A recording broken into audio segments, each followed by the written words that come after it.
Hello everyone and welcome to this explainer. Today we're diving into what is honestly a revolutionary shift in humanitarian aid, community-based protection networks.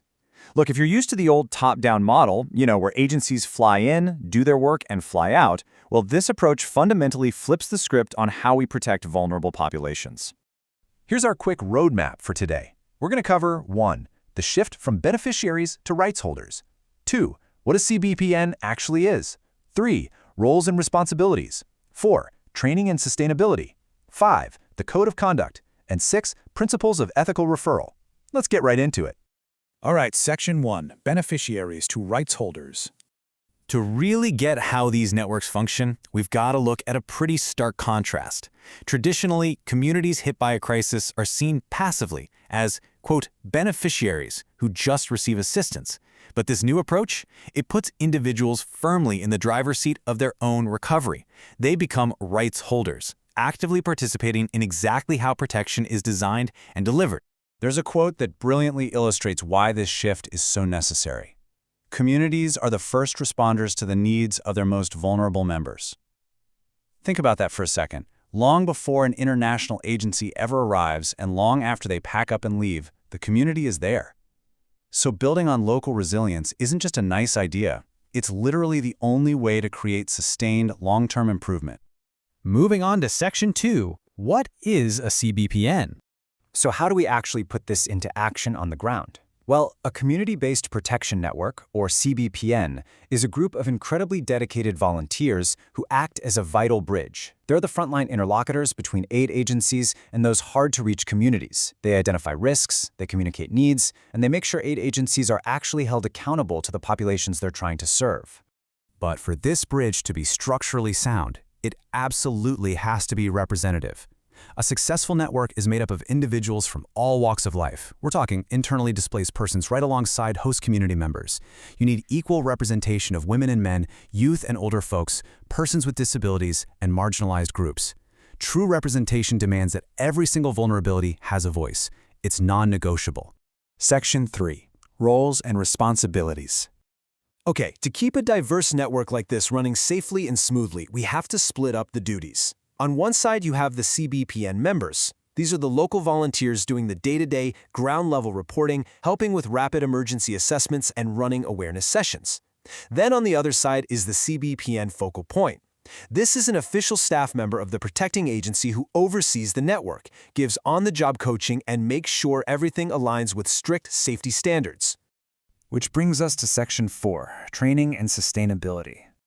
Look, long-term sustainability is basically impossible without first building up some serious independent skills. Because these volunteers operate in highly stressful situations, they require a mandatory training package. This covers the code of conduct and the prevention of sexual exploitation and abuse, or PSEA, ensuring volunteers never misuse their power. They also get trained on ethical referral protocols, how to handle complaints, basic protection for women and children, and psychological first aid so they can safely support their neighbors in distress. All right, Section 5, the Code of Conduct. I want you to imagine for a second that you're a volunteer signing this vital pledge of neutrality and integrity. On the I will side, I will treat everyone with respect. I will maintain strict confidentiality. I will only report concerns after getting informed consent. Now, on the I will not side, the rules are absolute. I will not use discriminatory language. I will never request favors or gifts in return for help. And I will not engage in any exploitative relationships, period. It's a rigorous standard, but it ensures that core humanitarian principle of do no harm. Okay, our final section, Section 6, Principles of Ethical Referral. So those ethical boundaries we just talked about, they lead directly into the protocols for connecting vulnerable people with professional services. Step 1 is always, without exception, informed consent. A referral has to be voluntary. Step 2 is respecting dignity, meaning actual needs are the only driver for assistance. Step 3 is confidentiality, ensuring total privacy. And Step 4 is the absolute prevention of abuse. Now, to really wrap our heads around how this works in reality, let's do a practical walkthrough of the actual standardized needs and concerns form that these network members fill out in the field. Right off the bat, at Step 1, we're capturing basic logistics. The volunteer records the name of the person reporting, their precise location, and a phone number if they have one. It seems super simple, but this is the foundational data you absolutely need to make sure help can actually reach the person. Step 2, It looks like a basic yes or no checkbox, but honestly, it is the most critical part of the whole shebang. It asks if the person agrees to share their information for further referral. Based on those principles we just discussed, if the community member doesn't explicitly agree, the entire process halts right here. If they check no, that data goes no further. But if consent is given, we move on to steps 3 and 4. This is where the volunteer really puts their active listening skills to work. They document exactly what is the problem and what type of service or assistance is required. Notice they aren't diagnosing anything, they're just accurately recording the problem and the assistance the individual says they need, in their own words.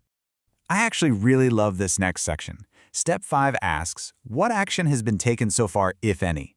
This is a fascinating field because it directly honors the community's own resilience. Instead of assuming these folks are helpless, it records what local members have already done to try and tackle the crisis themselves before they ever sought outside help. And building right on that, step 6 asks, how could the community be assisted by the humanitarian actors? This is that rights holder concept in action. It empowers the local volunteer to actively advise external actors on the best way to intervene.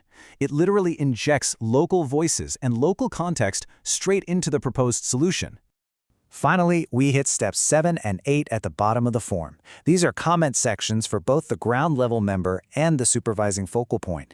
This is huge because it creates a closed-loop system of accountability. It makes sure this crucial information isn't just sent into a void, but is actually reviewed, commented on, and tracked for action by the coordinating agency. So, as we wrap up this explainer today, I'm going to leave you with a question to chew on. By intentionally transforming passive beneficiaries into active rights holders, are we finally building humanitarian systems that truly leave no one behind? Because when we give communities the tools, the training, and the structured networks to be their own first responders, we aren't just delivering aid, we're restoring dignity. Thank you so much for joining me on this deep dive. Keep learning, keep questioning, and I'll catch you in the next explainer.